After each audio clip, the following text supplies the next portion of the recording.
All right, so we just moved this sort of big long equation over to this page so that we could start thinking about how to solve for our coefficients. And the way we always do that is we sort of group like terms and then see what we can learn about our different coefficients. So I'm going to do that grouping first.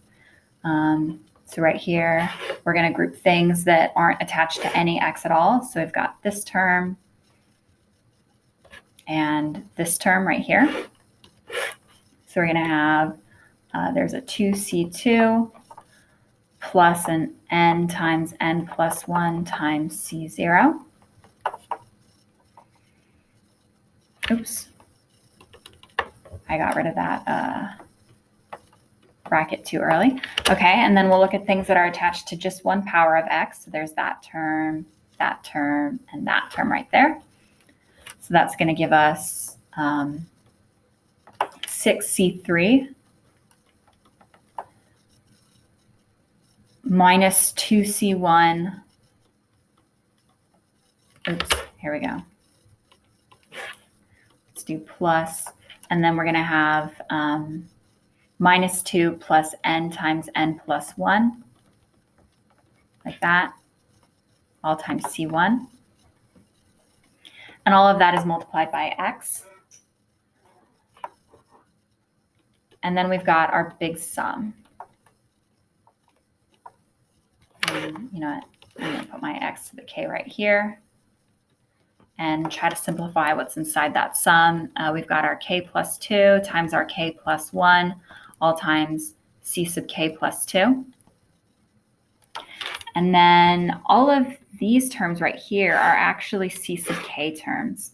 So we've got minus k squared plus k minus 2k plus that n times n plus 1. So that's gonna, we'll multiply that through as well.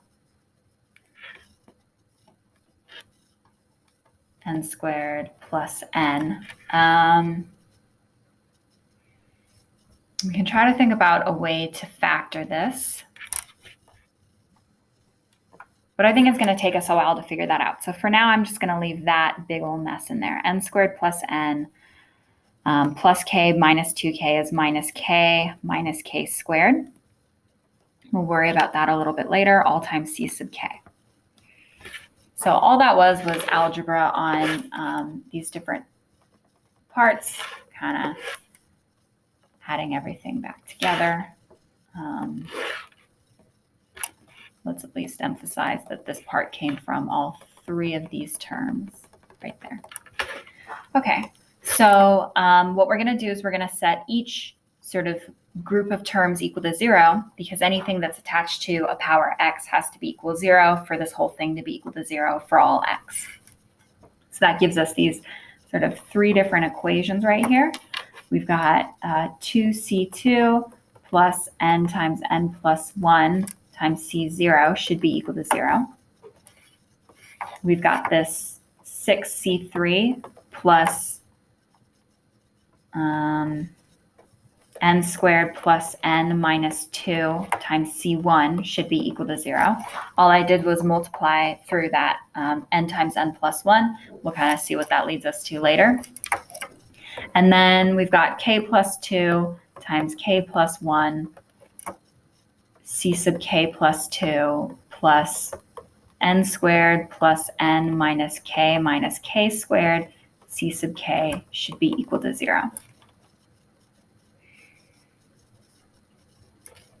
That's what we get when we try to set the three different things equal to 0. And I'm going to go ahead and for these two, try to rewrite them in a form that's more convenient for us to work with. Eventually, we're going to be solving for kind of a pattern in our c sub k's. And so if we can factor what's attached to the c sub k's to start, it tends to make everything else easier later. So I've got the 6c sub 3 plus n squared plus n minus 2 is just going to give me n plus 2 times n minus 1 times c sub 1. And I still want that equal to 0. And then my k plus 2 and k plus 1 are already factored right here, so that one's fine.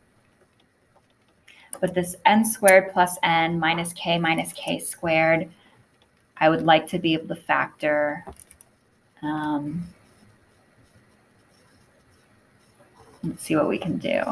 We're going to want n's here somehow, and then k's on the other side. I'm definitely going to want a minus k right there, because I'm going to have a minus k squared. And then if I did plus k here, that would give me my minus k squared, but then sort of I would have no minus k left over. The plus and the minus would cancel out, so I should have a plus 1 right there. Let's see how that works. We would get n squared minus nk plus nk plus n, and then minus k squared minus k. So those will go away. Nice. N squared plus n minus k squared minus k. Great. So that factoring works. And then we're going to multiply that by c sub k. Remember, when you're solving this type of problem, you would be given the number n. So this would probably be easier to do, the factoring. It's okay if that factoring wouldn't have like jumped out at you. You could always ask a calculator to help you, I think. And then those are 3 equations that should be equal to 0. So that's going to give us 3 relationships that we'll end up using as we try to solve for all of our coefficients. So we've got at the top, c sub 2 is equal to minus n times n plus 1 over 2 times c0, just solving that first equation. Then we'll get c sub 3 should be equal to minus n plus 2 times n minus 1 all over 6 times c1.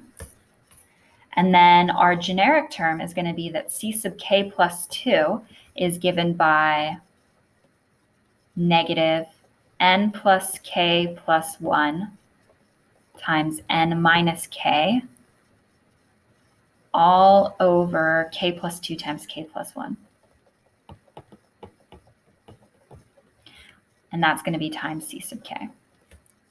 And that one's going to hold starting from k equals 2 going forward. Okay, so we've done like the first 2 big parts of this problem. We said we were going to solve it using series. We plugged in our series to get our relationships. Now we've gone ahead and turned those relationships into 3 equations, 3 formulas for solving for c sub k's. And what we're going to have to do from here is plug in different values k to get our list of coefficients. So I'm going to pause here because we can't possibly do that in 2 minutes, and finish out the problem in the next video.